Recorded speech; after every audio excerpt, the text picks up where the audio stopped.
You don't need another productivity system. You don't need a better app, a better morning playlist, or a coach yelling at you through your screen. What you need is silence, structure, sovereignty. Because if you're here, chances are something's not working. You keep moving, but it feels like motion without meaning. You've built a career, supported others, but somewhere along the way, you stopped building yourself. This video isn't for those chasing hacks. It's for men ready to take back what they once had. Direction. For the next 30 minutes, we're not going to add more noise to your life. We're going to cut through it. We'll start where the Stoics start, with you. Not your calendar, not your goals, you. We'll look at the internal clutter first, the unfinished conversations in your head, the scattered focus, the fatigue that doesn't come from work but from delay. Because real organization doesn't begin on a screen. It begins in your soul, and you already know it's time. Like this video if you're done waiting, subscribe for grounded, no-fluff content built for men who lead, and share this with someone who needs fewer distractions and more direction. Let's not chase motivation, let's reclaim mastery. Are you ready? Let's begin. 1. Audit yourself before you fix your schedule. You can build the most detailed schedule in the world. Color-coded, optimized, packed with goals. But if your inner world is cluttered, none of it will hold. Like pouring concrete on unstable soil, it may look solid for a while, but it will crack, and it will collapse. That's where most men start wrong. They try to organize their life from the outside. They search for structure in productivity tools, in apps, in new books. They rearrange the furniture, but ignore the foundation. Then they wonder why it never sticks. The truth is simple, even if it's hard to face. Procrastination is rarely about time. It's about clarity. Most of the time, you're not stuck because you don't know what to do. You're stuck because you don't know why you're doing it anymore. You've lost connection with the man you once said you'd become. Somewhere along the line, you started moving without direction. You didn't notice when motion replaced meaning. And now, your days are full, but your soul is silent. This is where Stoicism cuts deeper than any system or app. Marcus Aurelius never wrote about checklists. He wrote about the self, about returning inward, about examining your intentions before your actions. He knew that a structure without reflection is like a house without a compass. It might stand, but it won't point anywhere. So before you fix your schedule, audit your mind, sit with it. Not for 10 seconds between emails, not while scrolling your phone, but fully, quietly, without distraction. Ask yourself, what am I avoiding? What do I keep postponing? Not because it's hard, but because it forces me to face something uncomfortable. What silent weight have I carried for years but never addressed? These aren't soft questions. They're the beginning of sovereignty. Imagine a man staring at his cluttered garage. He keeps buying new shelves. He tries to arrange things tighter. But the mess returns because the issue was never the shelves. It was the fact that he refused to throw anything away. The mental garage is the same. Most men don't need better tools. They need fewer excuses. And it's not about guilt. It's about ownership. The power that comes when you admit what's really going on beneath the surface, the fear, the doubt, the self-neglect, and decide that it doesn't own you anymore. The Stoics taught that freedom begins with what's in your control. You can't change yesterday. You can't stop time. But you can sit down today with a pen and a piece of paper and face yourself. Not as a critic, but as a craftsman ready to rebuild. Write this down. What 3 thoughts are keeping me stuck? What truth am I pretending not to see? And who would I be if I stopped running from it? No list, no system, and no calendar will fix what you won't confront. Start there. Everything else comes after. 2. Make a list you can actually finish. It's easy to make a list. Anyone can sit down and write out 10, 15, or even 30 things they should do today. But that's not discipline. That's a distraction in disguise. A bloated list doesn't make you productive. It makes you feel productive while keeping you stuck. A list is supposed to be a blueprint, a quiet plan for building progress. But most men turn it into a fantasy, a washboard for the man they wish they were, not the man they are. You write down too much, expect too much, and finish too little. You end the day feeling behind. Again, that's the trap. You confuse motion with meaning, tasks with progress, quantity with impact. Then you wonder why you're tired, frustrated, and feeling like your wheels keep spinning, but the road never moves. Stoicism doesn't care how long your list is. Marcus Aurelius never told himself to finish 20 things before lunch. What he did say, again and again, was to do what is essential. Do what is yours, and do it well. That's where the line is drawn between noise and purpose. So before you write another list, ask yourself what truly matters today. Not in theory, in practice. Not what impresses others, what actually moves the needle in your own life. What restores clarity, what protects your peace. Imagine walking onto a construction site where a foreman hands out 50 tasks to one man in a single shift. You know what happens next. Nothing gets finished. The corners get cut, pressure builds, mistakes multiply. But if he assigns 3 critical jobs that matter, and gives the man space to do them right, the result is solid, lasting, real. Your life is that site. Your mind is that foreman.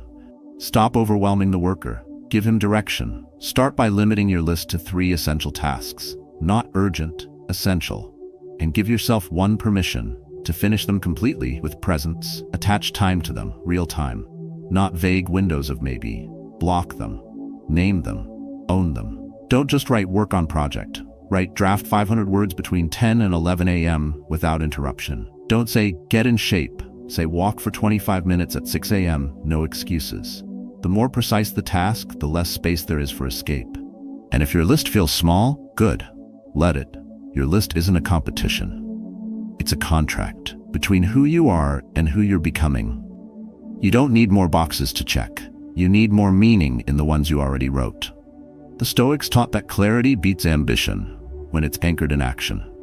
So start small, finish well, then sleep with dignity, because a short list done right will always outbuild a long list abandoned halfway. Every time. 3. Mornings, command center. There's a difference between waking up and starting the day.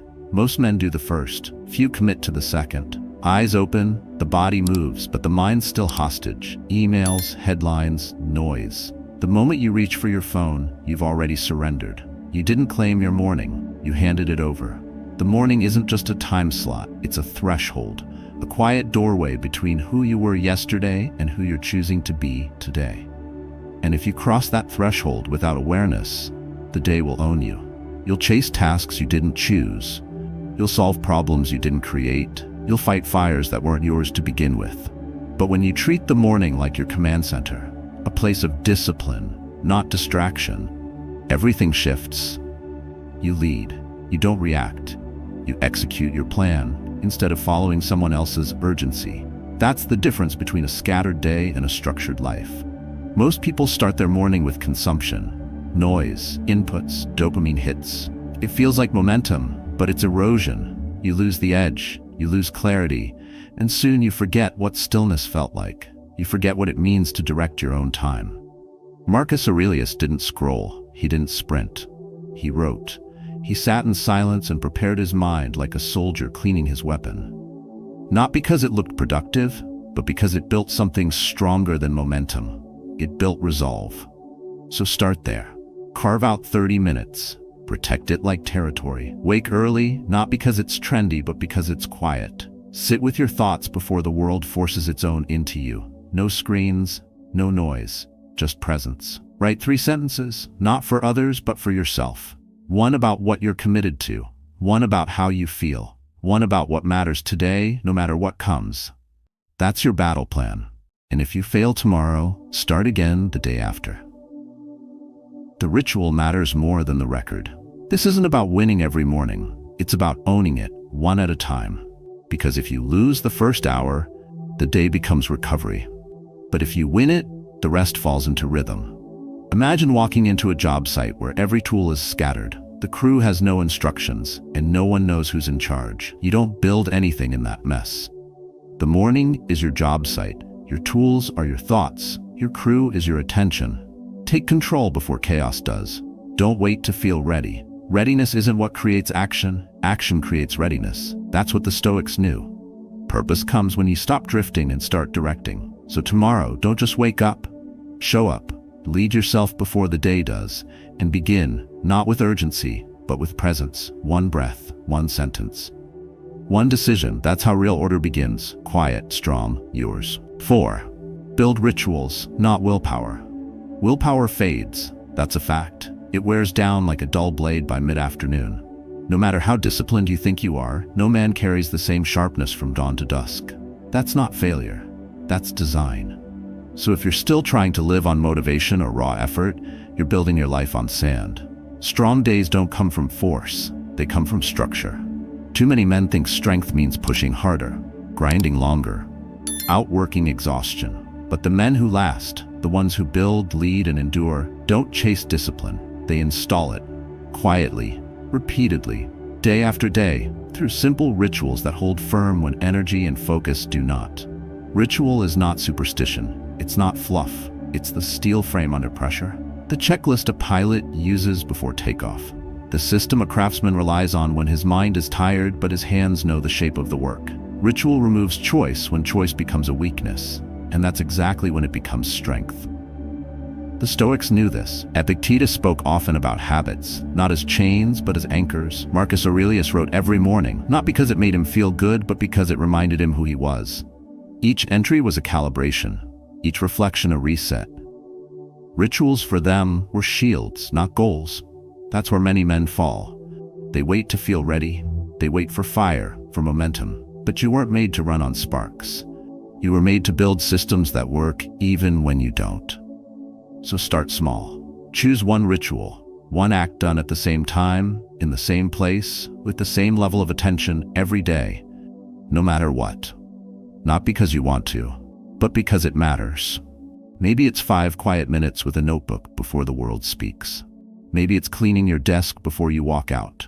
Maybe it's sitting in silence at sunset, reflecting on where your time actually went. It doesn't need to look impressive. It needs to be real. Repeatable. Yours. Think of it like pouring concrete. 1 slab a day. It seems slow, uneventful, but after 30 days, you've built a floor that doesn't shake when life does. While other men are scrambling for discipline, you've already acted because you didn't need to think. You simply followed the code you laid down. The goal isn't performance. The goal is identity. You don't do the ritual to prove anything to anyone. You do it because you're the kind of man who keeps his word, even in private, especially in private. Don't depend on mood. Depends on the method. Install the ritual and trust it when your strength wavers. Because the man who trains his systems is the man who doesn't fold under pressure. He doesn't hesitate. He moves because the structure is already in place. 5. Clean your space equals clear your mind. Every man has a drawer he avoids, a shelf he piles with papers, a corner he says he'll sort out one of these days. What he doesn't always realize is that the clutter in his space often mirrors the clutter in his head. The unfinished, the unorganized, the ignored, these things don't just collect dust, they collect weight. And over time that weight steals clarity. It drags on focus, it becomes noise. There's a story we tell ourselves. Once I get my mind straight, I'll get things in order. But often it works the other way around. You change your space first. You remove what doesn't belong. You choose simplicity. Not for aesthetics, but for sanity. Because your environment is not neutral. It shapes your behavior. It speaks when your discipline is silent. Walk into a chaotic workspace and watch what happens. You sit down with good intent, but within minutes, your attention is split. Your brain doesn't know where to rest. Every object becomes a whisper. You still haven't handled this. That constant mental noise leads to friction. And friction leads to fatigue. Not physical, but cognitive. And it kills momentum. Stoic thinkers understood this without ever saying the word declutter. They believed in aligning the outer world with the inner one. Seneca spoke of simplicity not as poverty, but as power. A way to strip life of what was unnecessary so that what remained had weight. That's why cleaning your space isn't just about tidiness. It's about truth. It's a silent act of alignment. A way to say, this matters, the rest doesn't. So don't wait for the mood to strike. Don't wait for the weekend. Look at one part of your world, your desk, your car, your nightstand, and restore it. Not with fury, with intent. One drawer at a time, one item at a time. And as you do, listen to what leaves with each thing you remove. Sometimes it's just trash, but sometimes it's a story you no longer need to tell. This process isn't about being perfect. It's about reclaiming presence. Because when your space is clear, your mind breathes. You stop tripping over distraction, you stop apologizing to yourself for what you keep delaying, and you start moving with direction again. Imagine walking into a well-run workshop, tools lined up, surfaces clean. Everything within reach. A man could build anything in there. Not because the tools are fancy, but because the space honors the work. Your life deserves that. Your goals do too. So make space, physically and mentally. Remove what interrupts, keep what supports. And remember, every object has a voice. Choose what speaks to who you're becoming, not who you've been afraid to leave behind. Because a clear space isn't just easier to work in, it's harder to lie in. And that's when the real building begins. 6. Say no to noise, say yes to structure. Discipline doesn't collapse in moments of weakness. It erodes quietly through noise. Not the loud kind, but the kind that creeps in through open tabs, background conversations, pointless alerts, and shallow scrolling. You start your day with a goal, but by noon you've checked 10 apps and answered emails that didn't need answering. Not because you're lazy, because your space, digital and physical, is wired for chaos. Chaos always wins when structure doesn't exist. We've made the mistake of thinking that more access means more control. But what it really means is less clarity. Every open input splits the mind, and the more divided your attention, the less precise your action. You begin to react, not respond. You drift instead of lead. And drifting is how you lose time, not in hours, but in presence. That's where the Stoic mindset draws a hard line. The world can scream, but your focus must remain yours. Epictetus warned not to hand your mind over to random impressions. He didn't live with push notifications, but he knew distraction by another name. Temptation. And like any wise builder, he chose the blueprint over the noise. So you need structure. Not as a cage, but as scaffolding. Something solid to hold your time in place while the wind blows around you. That means building rituals in your environment. Blocking out low-value tasks. Creating boundaries with people who confuse your purpose. Your schedule shouldn't be a wish list. It should be a defense plan, and your space should enforce it. Picture your life as a control room. If every switch is lit, every screen blinking, every alarm sounds at once, nothing gets heard. But if the noise is filtered, if the systems run clean, the operator can focus. That's the goal. Not to remove all sound, but to control what comes in. Let your priorities speak louder than your distractions. Start by reducing points of friction. Turn off non-essential notifications. Place your phone in another room for deep work. Cancel meetings that don't move the needle. Tell people no, clearly, kindly, and without guilt. Say yes only to what feeds your mission. Because saying no isn't resistance, it's direction, it's leadership. And if that feels uncomfortable, good. That's a sign you've been too available. Too open to other people's plans, too vulnerable to randomness. You can't build order while letting noise dictate the rhythm. So let the world be loud, but make your life quiet. Intentionally quiet. The structure isn't about rigidity, it's about respect. For your time, your values, your mind. A man without structure ends up building someone else's dream. But a man who owns his schedule owns his future. So look at your day. Where are the leaks? What can you silence? What deserves your full attention? Say no, not out of rejection, but out of resolve.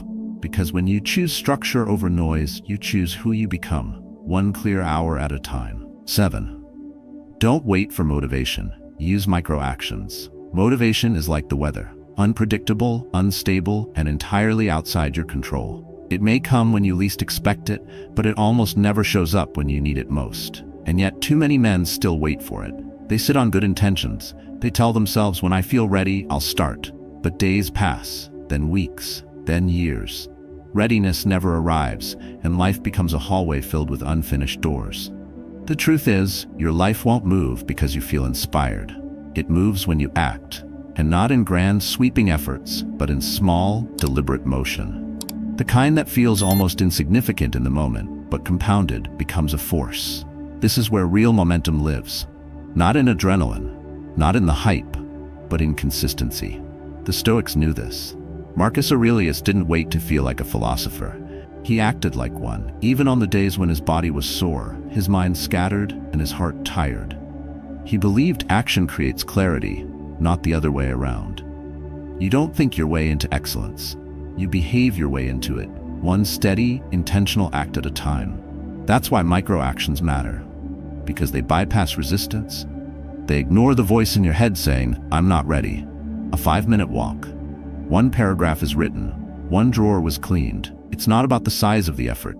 It's about what it signals to your mind. I'm moving forward. And movement, even the smallest kind, rewires your identity faster than any internal pep talk. Imagine a man standing at the bottom of a long staircase. He keeps looking at the top, overwhelmed. So he does nothing. Days pass, nothing changes. But if he just placed his foot on the first step, everything would shift. Not because he reached the top, but because now he's in motion. Motion creates gravity. It pulls you forward. And that's where discipline begins. Not in conquering, but in beginning. So build a system around micro-actions. Embed them into your mornings, your breaks, your moments of hesitation. Let them become the new default. Instead of waiting for the perfect time, lower the barrier. Shrink the task. Focus on the start, not the finish. The finish will take care of itself. This isn't laziness, it's leverage. It's turning what used to block you into something that moves you. One push-up, one sentence, one phone call. These aren't small wins. They're silent revolutions. They teach your body that you don't need ideal conditions. You only need enough clarity to do the next right thing. Motivation may come later, but it won't matter. Because by then, you've already become the kind of man who moves with or without it. And that kind of momentum, slow, strong, self-owned, is what lasts. 8. Progress is peaceful, not loud. Progress doesn't always roar. Most of the time it whispers. No applause, no spotlight, just a man showing up for his own life while no one's watching. But that's the kind of progress that lasts. Not the kind fueled by adrenaline or the drama of reinvention. The kind that's built in silence, through choices that look small from the outside but carry weight on the inside. We've been sold a lie that change must be bold to be real. That it needs to be declared, posted, tracked, and measured. What if it doesn't make noise, it doesn't count? But real growth isn't a spectacle. It's a process. A slow, steady rearrangement of priorities. A shift in how you move through your day, how you talk to yourself, how you choose to act when motivation disappears and no one is keeping score. Men often fall for the illusion of speed. They want breakthroughs, transformations, and grand plans that turn the tide in one go. But the Stoics knew that character isn't forged in moments of passion. It's shaped in repetition. Marcus Aurelius never praised intensity. He honored consistency. He understood that a man who repeats what matters calmly and clearly is more dangerous than a man who burns hot and fades. That's why your change doesn't need to be impressive. It needs to be honest. You don't need a dramatic reset. You need a quiet commitment. You don't need the world to see. You need your actions to align, day after day, with the man you promised yourself you'd become. Picture a mason laying bricks, one at a time. No music, no cameras, just mortar and precision. At the end of the week, it looks like little, but over months, a structure stands. Something solid, something earned. Your habits are those bricks. Your routine is the mortar. The man you become is the wall that rises. So give yourself permission to move slowly, but never backward. Let your pace be calm. Let your method be unshaken. You don't need pressure to prove. You need structure to sustain. And the more quietly you work, the more powerful the results become. Start with one decision, not one announcement. One choice, followed by another and another. Wake, write, move, reflect. Not for applause, for alignment, for strength, for peace. Because peace isn't the absence of noise, it's the presence of purpose.